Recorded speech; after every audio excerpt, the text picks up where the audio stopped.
আমি গোসলখানা ওই দিন কমিটিতে বানাইতাম, আমাকে দেরি হয়ে গেছে।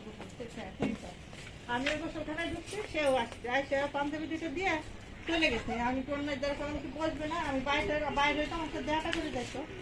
আমি বাইরে আমি মানে বের হয়েছি ব্যথা পাবে